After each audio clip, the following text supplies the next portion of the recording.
just sit down and listen to her. Therese Griffin. Thank you, Michael. Well, I appreciate everyone in this room because I happen to know you personally. And Michael, I have two men in my life, the video person and my webmaster, and Michael, and I've been really blessed. This is my book, Are You Hearing Me? As in my childhood, with many of us, we were taught children were seen and not heard. I'd like to start with a note to self as a 9-year-old child. I sent this reading to Gail King, CBS co-host of the morning show, because she had a contest. She had just written a book on note to self. And so it was really helpful because it gave me the format of what my book ended up covering. A note to self as a 9-year-old child. Hello, child of God. I know you're saying, what? Your wisdom at age 9 will tell you, fasten your seatbelt, you're going for a ride. 2 days before your 9th birthday, Mama goes to her heavenly home. You will not understand the words from Grandma. If your mother didn't have you later in life at age 38, she'd still be alive today. What did that mean? How did I make my mother die? Mom didn't die in childbirth. A teacher's word in grade school. Sit down, you can't read. You know the subject and can't pass a written exam. Your grades were C, D's, and F's, and with a very few C's. You will start your road to alcoholism at age 18. You will realize you are trapped in grandmother's web of non-existence grieving process and anger with grandfather's alcoholism. You will have a learning disability that no one will understand. You change. What do you expect from me? A dummy. Only a factory worker. You know I can't read. You will change I can't to yes I can. You find new insights to develop special accommodations before it was a coined phrase. To receive a bachelor's, a master's, and an Arizona licensed addiction counselor. At 70, you will learn the concept of vision tracking disability. For the first time, you will read a book not on CD. A dream will begin to come true, writing your memoir. The most significant gift becomes changing my attitude to gratitude. Peace and all good, Therese. My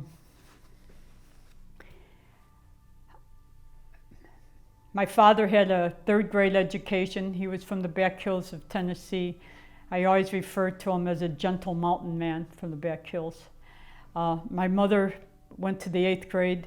Her mother was from Germany and her father had Scottish roots. So it was a mixture, but I was raised and my mother was raised in Chicago and my father was with us. As a child, I felt pretty much the center of my family, thinking all dysfunctionalness was normal. But my sister and brother are 11 and 13 years older than I am. And so when my mother died, it was pretty devastating. But the good part is that by that time, when I was about 7, we moved out of Chicago. The police came often. My mother worked in the factory at Campbell's Soup, and she'd come home and she would be drinking with friends, and my mom and dad would get into it. And then she'd get on the phone and call the police and say, the hillbillies beat me up again. Well, from my memory, I know that wasn't true. She ended up starting the fights because of the drinking and that. And the police would come, he'd sit in Grandpa's old soiled chair and just wait for him. I mean, a lot of times people will ask me because they'll say, you say your father was a gentle man. Who did you take after? I took after my mother. She dressed a grizzly bear.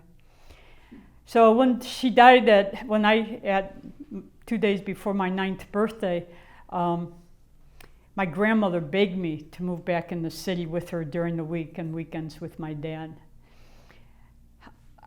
I can look at it today in different eyes because of my recovery, but she was just always, she found out every bad thing I've ever done, you know. Your nose is too big, your ears are too big. I'd be going to school like this or like that, you know, and my friend would say, why are you doing that? I said, Grandma says my nose is too big. And she goes, she lies, you know. So we just, but it was a good thing because of the school system and the friends that I went from. I went there in 1st grade, and then I came back in 4th grade to 8th grade. And I still have close connection with those friends.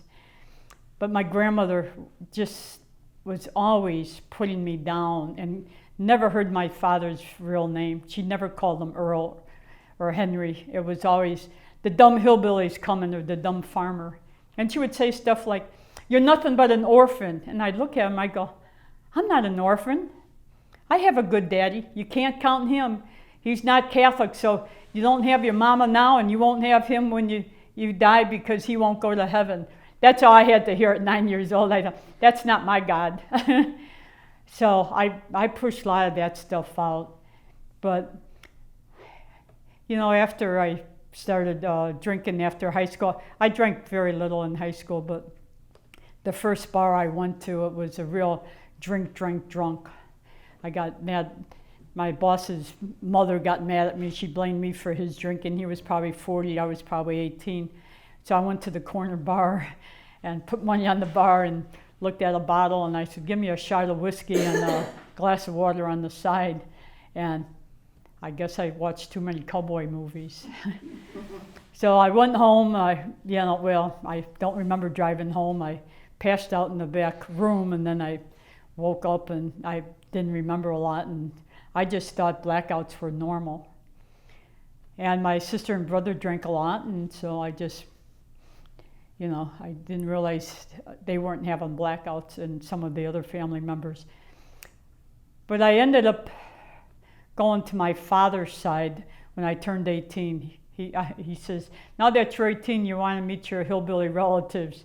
And I said, yeah, because my grandmother would keep yelling, your mother wouldn't want you to meet those hillbillies. I thought, something's got to be better than this. And I fell in love with the family. But no, they were dysfunctional. They drank a lot, and we probably fought a lot in different ways. But the women, my dad's first cousins, that I ended up calling aunt and uncle, that's the southern way, they really circled around me, and they loved me. They understood unconditional love before it was a phrase. They loved me when I was an idiot, and they loved me when I was good. But my drinking kept getting worse and worse. I had major car accidents and major DUIs. By the time I turned 29, I had 5 DUIs at that time. But I think the worst time, I was 20 years old. I got a brand new 1967 red Caliente convertible. Everybody has to have a convertible once in their life. And my Aunt Pat wakes me up the next morning, and she said, what happened to your car? And I was cocky, and I said, not a damn thing. And she said, look out the window. And I couldn't even say somebody hit me on the street. I parked in the driveway that night. But the whole passenger side of the front bumper was ripped right off down to the bolts. You would have thought a can opener took it off. It was just ripped right off. And she said, you left 2 hours after I did the tavern, and you got home 3 hours after I did. Where were you for those 5 hours? I have no idea. And yet that didn't scare me. My next DUI didn't scare me. Well, I didn't get a DUI on that one, but because, you know, every time I drank, I did not get in trouble. I never lost a job. I was close, but never lost a job. I was a union leader and different things. And with this reading disorder, you know, I just couldn't read. I barely made it through grade school and high school. But when I was about 19 and I started working for Libby's Food and the union and that, this one gentleman said, Therese, this is what we're going to have to do for this grievance. And I said, that's not what it says. And it was a short paragraph. And so he read it out loud, and I'm reading it, and I'm going, uh-oh, some of those words are missing that he's reading. It does mean what he read, but not what I read. So after that, I would have to read each paragraph at least 5 times to get some of the words or some of the meaning out of it. So I've read very little in my whole life. And even in, I remember about maybe 10 years ago, my 7th grade teacher came out here to visit, and I was telling her with all this reading disorder, and she's going like, what does that mean? She says, I don't remember you being that poor of a student. I said, you passed me conditionally. I was so scared that whole summer of before 8th grade because I didn't want to repeat 7th grade. I already lost my mother, I'd lose my friends. And she said, but I remember you being active. So I went home and I came back the next day to take them for tours of Arizona, and I thought, back then we all read a paragraph in the geography book or a history book. See, I heard that. I'm a blotter to that type of learning, orally, and so then I could be active and interactive with conversations, discussion groups, and all that. So they just thought a lot of it was, my best friend growing up was Barb, and I remember in 4th and 5th grade, both teachers each year told her, because she was a straight A student, why don't you help Therese learn how to read? And I remember every time her face would look like a deer in headlight. I don't know how. And I thought it was kind of unfair. But we just stayed being good friends and went well. But later on, I had all kinds of different positions with the union, financial secretary. I even was, it was kind of funny. They asked me to be the newsletter editor. And so I would write an article and I'd go, and about 3 or 4 of my friends would sit around and they would go, here, you got to put the subject here and the verb there, and this is a fragmented sentence. And because I knew those words because I learned those in grade school, but I was writing the way I read, missing a word and that. And after a couple months, I said, why are we doing this? Why don't you be the editor? And they said, no, Therese, you have a different insight. You have a different direction. We need your analogies. You make the newsletter come alive. So I had people that just walked up in my life to help me and not really understanding why. So when I got into recovery at 29, I always had alcoholism, and it doesn't matter if it's alcohol or drugs. It doesn't matter if you roll it, you pour it, you sniff it, you shoot it, you pop it. It has 3 concepts that's where we go downhill. And probably the first one that slides out of our life is spirituality. The next one is emotional, you're making poor decisions in that. And then the last one is physically. And that was at the end of mine. I had an enlarged liver. The doctor was yelling at me, you gotta stop. Last night, that was your last drink. And I stayed once dry for 3 months, and then I woke up one morning and thought, oh, you gotta die from something. So I think it took me a couple more years to really look at my drinking. And that's because when I was driving home from after, I was already on my 5th DUI ticket, and I had a hardship license that I could drive on the south side of Chicago, Cook County, not even just Chicago, because of my union background. And the plant manager followed me home after the retirement party. And so I took off work that time for the first time in over a year because I just couldn't go to work, and I missed 4 days. I really felt like I had 2 porcupines fighting their way out of my body. I didn't have the outward shakes, and I kept praying my dad would go out and go away for a weekend because I wanted to just jump off the balcony. But I only lived on the 3rd floor. I probably would have only had broken legs and broken arms. But with my sister called him and he said, something's wrong with Therese. And she said, oh, she just got the flu, don't worry about it. And so when I went back to work 4 days later, the plant manager said, boy, the police in your area is mighty nice. I'm looking at him like, okay. And he kept repeating it. And I go, Jack, what are you talking about? Well, I guess when he followed me home, he promised the police while I was at my house that I would not go out anymore. And, if he would have looked on my front seat, I had all this hardship license stuff. They would have thrown me in for a night, but this guy bought him breakfast and let me go. But I couldn't have even promised that of myself. So then, so when Jack told me that, I got home and my father said, he had the phone book open and I says, oh, you taking a trip because it was open to A's? He says, it's for alkanonemy. And I was like, what's alkanonemy? And I'm looking like, alkanonemy. And then all of a sudden I looked and it was Alcoholics Anonymous. And I said, that's okay. I just called my cousin that was sober about 7 months before I did. And I stopped drinking with her about 10 years before because I didn't want anybody to connect me with her drinking. And here we both got to the program around the same time of recovery. But with that, then someone, when I was 30, someone says, you're thinking of going to college? And I cussed out this little woman, little Norwegian woman. I said, I can't read. I thought she was playing with my head. I was pretty angry. And I used the F word a lot back in those days, factory, what the F you want to do. And so she got a blast. And she so calmly said, well, I never met anybody that could write and couldn't read. Well, she knew I was writing those union articles.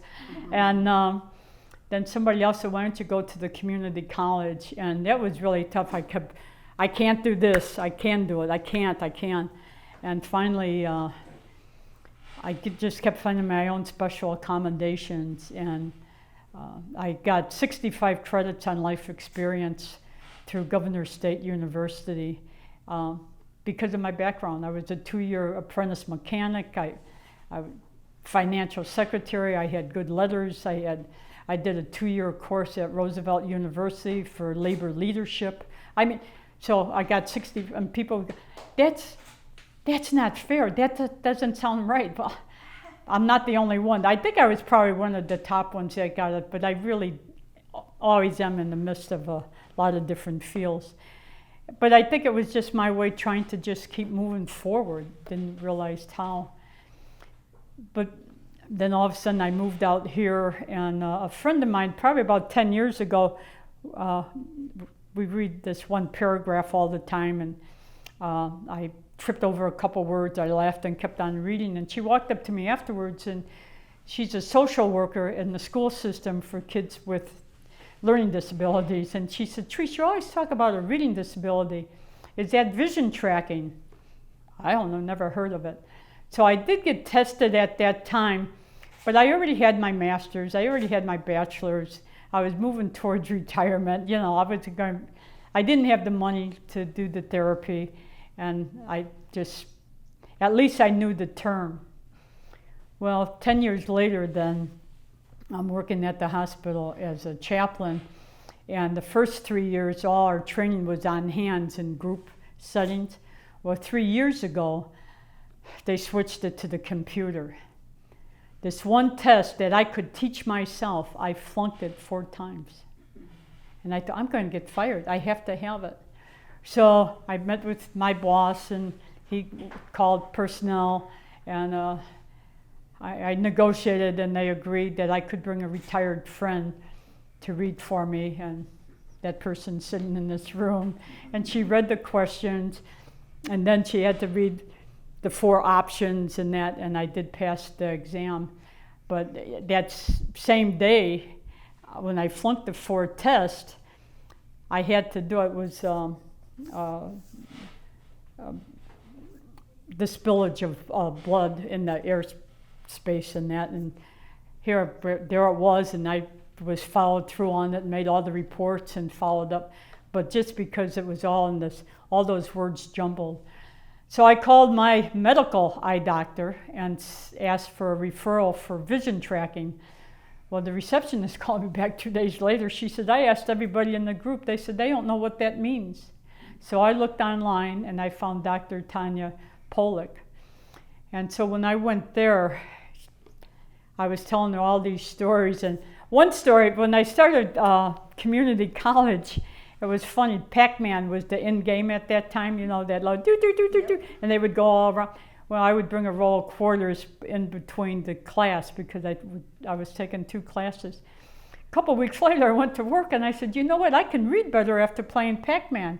My friends laughed and said, you come up with more stuff than anybody I know. And I thought, well, maybe it is my imagination. But when I shared that, I don't know, 30 years later with Dr. Tanya, she's looking up on the ceiling. She says, Therese, none of us have ever made that connection. That's a perfect game for children. So I ended up taking this vision tracking. And what it turns out to be is, well, even with the first thing, you read 2 words, you jump 2 words, you come back 2 words. You might pick up a word from the bottom and flip it up. But if you think of a V, it's a simple V. And I'm going to give you a simple sentence. I am going to the store. As a child, I would have got up and said, I am store. Now, all my friends would have laughed. Now, not the mean laugh to go, ha, ha, ha. They thought I was playing. The teacher would say, you're always a class clown. And I would just stand there and go, okay, you know. But, so what happened is I would see, I am store. I would not see the middle part. That would be all blank. After intensive vision tracking, I'm able to see this V into a square. And in my book, Dr. Tanya writes in the foreword, 2/3 of children who are diagnosed with learning disabilities have what I have. But if they can take an eye test with or without glasses 20/20, they stop right there. They don't look any further. They start looking, is it physical? Is it behavior health? And it's an enormous amount of children that are slipping through the cracks. And so when I was home in Chicago this summer, a friend of mine walked up to me and she says, Therese, my son and daughter-in-law just adopted 2 children. The youngest, the 6-year-old, has what you have, vision tracking. And I said, oh, thank God they recognized it. And she says, no, thank God they have money. It's going to cost them $10,500 a year for them to do this correction. It cost me $3,400. But I've worked on it all my life. You know, I am just so grateful. I don't, you know, at Libby's there was this, I thought she was an older black woman when I was probably 19. She was probably 42. But she would be singing gospel songs and all this stuff, and people would yell, Therese, tell her to shut up. So I'd go over by her and she'd say, I'm praying that you stop drinking. I'm like, oh, Lena Mae, there's 300 other people to pray for. Don't pray for me. So when I finally started looking for help with my recovery, I told her, and she said, oh, good, now I'm going to pray you go to church. Oh, God, Lena Mae, 300 other people here. Don't pray for them to go to church, you know. And before you know it, I do have a spirituality. At first I needed to just look at how other people were living their walk of life because it didn't make sense to me. A lot of times if I used the word God, it started with an F or ended with an F, and it had nothing to do with fine or friendly. But you know, more back to the first thing out I said was spirituality, and then I was making poor decisions with drinking and driving. I am a chronic drunk driver with all the accidents and that. And then the last thing was the physical. Well, when you get sober, you start feeling better physically. You start making better decisions. And in my life, then the last part that became to full growth was spirituality. And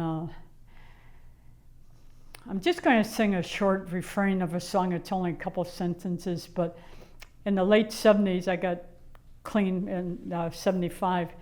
It was kind of a popular song, and it was great things happen when God mixes with us. Great things happen when God mixes with us. Great things happen when God mixes with us. Some find peace, some find hope, others find joy. And that kind of song I could relate with. But I struggle, but I do have, I am a chaplain, and I'm very firm. I walk with everybody where they're at, not where I'm at. I walk with Muslims, I walk with natives, I walk with Buddha. If they tell me what it is, I'll go get another book and bring with me. Or I just give a creation prayer a lot of times. And so even with how mean my grandmother was on her deathbed when I was about 21, 22, she was able to make her amend. Now, back then I was still drinking, but she said, I treated you the worst, and you were the only one that was always there when I needed you. And you're the only one that ever kissed me. And I can't even take the credit for that. It was a Polish woman from my first job that was shocked that I wasn't going to kiss my grandmother for Mother's Day. But I was raised with courageous love. I love you, you love me. We'll run out in front of a train and save each other, but we're not going to show it or touch it or say it. But this whole book thing, it's like every morning's a Christmas morning. It's so new to me. This book only came out in June. But I still have a sleeping snake every so often. The last week I was just thinking, I thought, why would anybody want to read my book? And with that, somebody that had a stroke, and a friend of mine from the Joliet area wrote me this beautiful note to say how much I touched her life, and she couldn't put down the book. So I'm just really grateful, and that's part of my spirituality too, because I believe God works through each of us as we walk our life. But Dr. Tanya wrote in the foreword, but she also we're working together to see how can we look at maybe starting the foundation or something to help children with some of this expense, or at least to get the knowledge out there. Same thing with men in prison. There was an article out recently on that 90% of people in prisons, a lot of them can't read, and it's because of vision disability. So I can say I am a survivor of a vision learning disability, and I don't know how I did it, but I think whatever it is, we just walk through each step, and I always had another hand of a hand reaching out to help me take the one more step, and wherever it is, it could even be a stranger on the street or in a restaurant or wherever. So with that, I always end it with my favorite quote. The love in my heart wasn't put there to stay, and love isn't love until you give it away. Thank you for loving me. Thanks for all the people I wrote in this book of loving me. And I love all of you. Thank you.